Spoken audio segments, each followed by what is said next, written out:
Meet Tom. He's 58, lives outside Cleveland, Ohio, and he's done everything right. At least that's what he thought. Tom has invested for 25 years. He has an advisor he likes. He owns 15 different funds. He watches CNBC. He moves money around when things get scary. On paper, he's done okay. About $850,000 saved. Not bad for a regular guy. But Tom has no idea his way of investing has quietly cost him over $600,000. He never saw the bill. Wall Street made sure of that.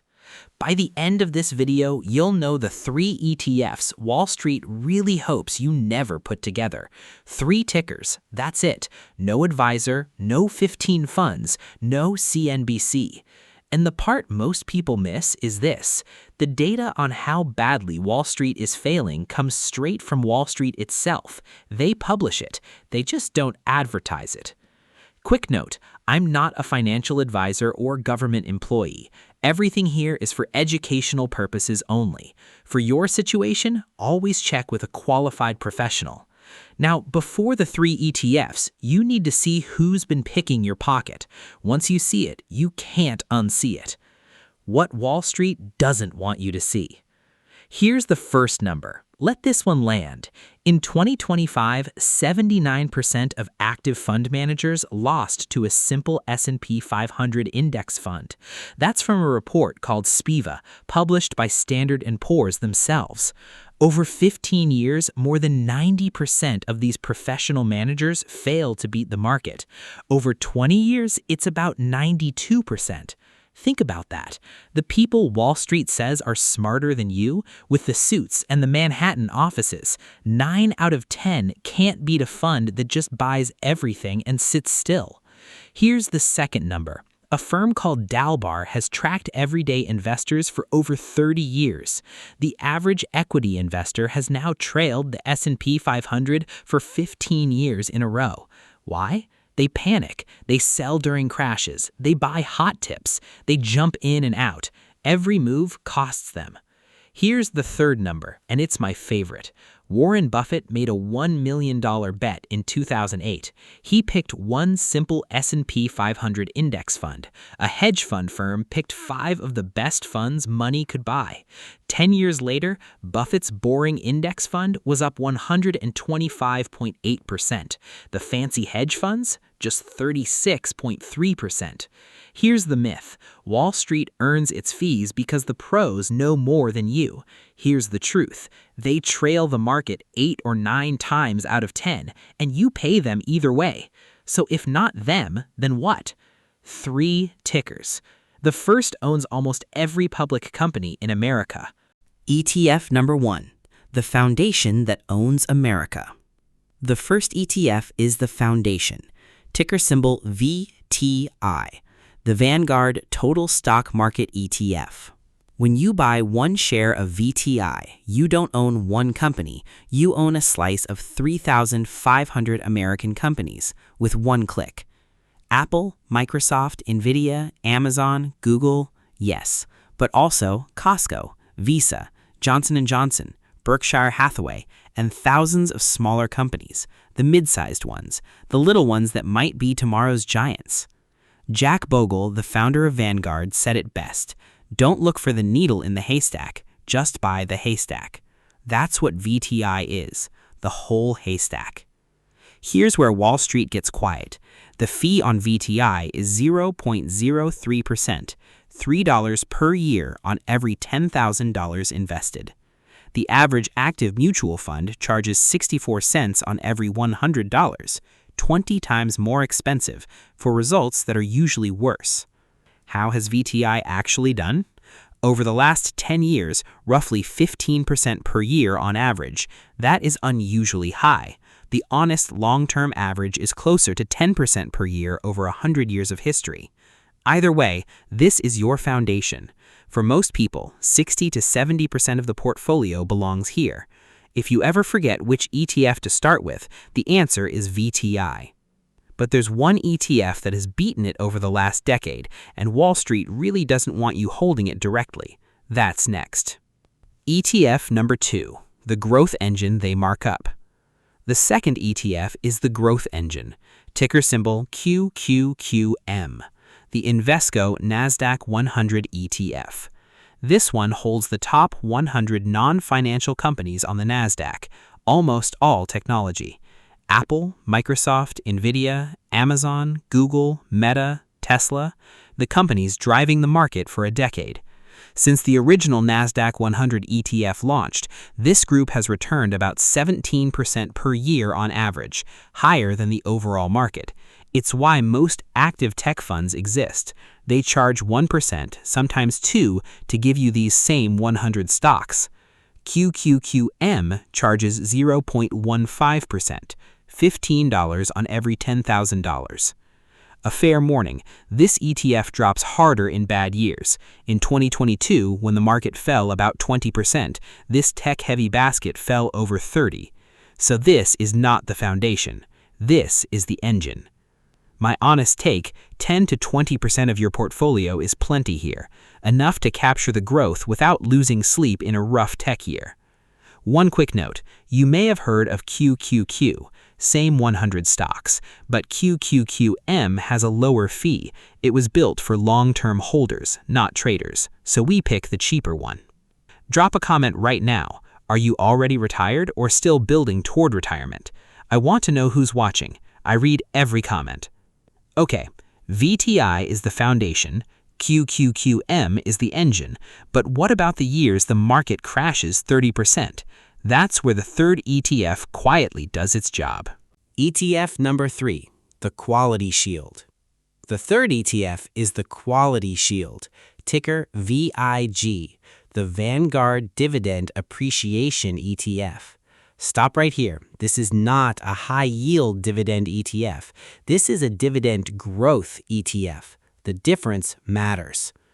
High yield means a fund chases stocks paying the biggest dividends right now. Sounds great, but many of those companies are struggling. Their stock has fallen, which makes the yield look high. It's a trap.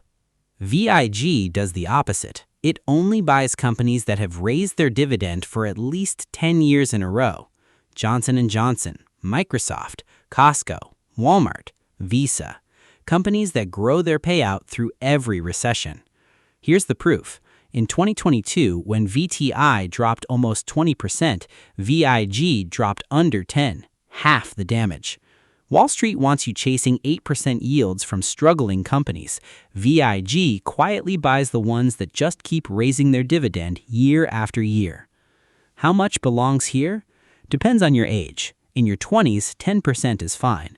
In your 50s and 60s, you might want 20 or 30. The closer to retirement, the bigger this slice, because retirees can't afford to ride out a 50% crash. Okay, you now have the 3 ETFs, VTI for the foundation, QQQM for the growth, VIG for the quality and protection. 3 tickers, the whole portfolio. Now, let me show you the math that made me sit up straight the first time I ran it.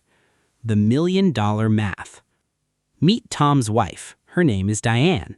She's 56. 2 years ago, she did something Tom didn't. She opened her own brokerage account. Diane decided to put $750 a month into just 3 ETFs, VTI, QQQM, VIG. No advisor, no 15 funds, no CNBC. If the market gives her something close to the historical long-term return, here's what happens by the time she turns 86, roughly $1.7 million from $750 a month. Now, Tom, same $750 a month, same 30 years, but Tom is in 15 funds, paying his advisor 1% per year, plus higher fees inside the funds themselves. That 1% fee sounds small. Tom barely sees it, but over 30 years on a growing portfolio, it quietly eats roughly $660,000 in lost compound growth. So Tom ends up closer to $1.04 million, Diane ends up closer to $1.7 million. Same paycheck, same person, same 30 years, $660,000 in difference, almost an entire second retirement gone. The most important caveat, past performance is not a promise. The market doesn't give you a smooth 10% every year. Some years it gives 30, some years it takes 20 back.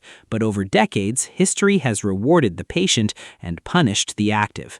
You now have the portfolio and the math, but for retirees, there's one more piece, the piece almost every YouTuber skips.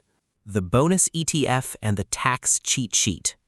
The bonus ETF is for cash, ticker SGOV, the iShares 0 to 3 month Treasury ETF. It pays around 3.5% right now, monthly, exempt from state income tax. Here's why this matters for anyone within 5 years of retirement. Keep 1 to 2 years of expenses in SGOV and you never have to sell VTI in a crash. You live off SGOV until the market recovers. That single move protects you from the biggest risk in retirement, being forced to sell stocks at the worst possible time. A quick tax map. Where should each ETF live? QQQM goes in your Roth IRA, highest expected growth, lowest dividend. That growth becomes tax-free forever. VTI and VIG sit comfortably in a regular taxable brokerage. Their dividends are qualified. Many retirees pay 0% tax on them. SGOV is best inside a traditional IRA or 401k. Its interest is taxed at ordinary rates, so you shelter it. You now have the portfolio, the math, and the tax map. But there's one Wall Street trap that destroys more retirements than fees do. That's what I want to leave you with. The trap, the mantra, and what to do next. The biggest trap isn't the fees, it's your own behavior. Here's a number from JP Morgan. $10,000 in the S&P 500 from 2005 to 2024, fully invested, grew to roughly $71,000. But if you missed just the 10 best days, that $10,000 only grew to $32,000, less than half. If you missed the 60 best days over those 20 years, you ended up with less money than you started with. Here's the trap. 7 of those 10 best days happen within 2 weeks of the 10 worst days. So when you panic and sell during a crash, you almost always miss the rebound. You lock in the loss and miss the recovery. This is why simple wins. 3 ETFs. Set it, forget it, hold forever. That's the whole strategy. Wall Street can't sell you a 0.03% fee and tell you to do nothing. There's no commission in that, no headline, just wealth. Write this down, screenshot it. Wall Street profits from your activity. Your wealth comes from your patience. You are not the investor who panic sells. You are the one who owns the haystack and holds forever. If you have a friend stuck in a 15-fund advisor portfolio, share this video right now. It might save them 6 figures. Tell me in the comments, which of the 3 ETFs is going into your portfolio first? VTI, QQQM, or VIG? If you're building retirement income and want to stay ahead of what Wall Street isn't telling you, hit subscribe to Dividend Hustle. That's what this channel is here for. And next, I'm breaking down the 5 ETFs that look safe but quietly destroy retirement portfolios. Make sure none of them are in yours. I'll see you there.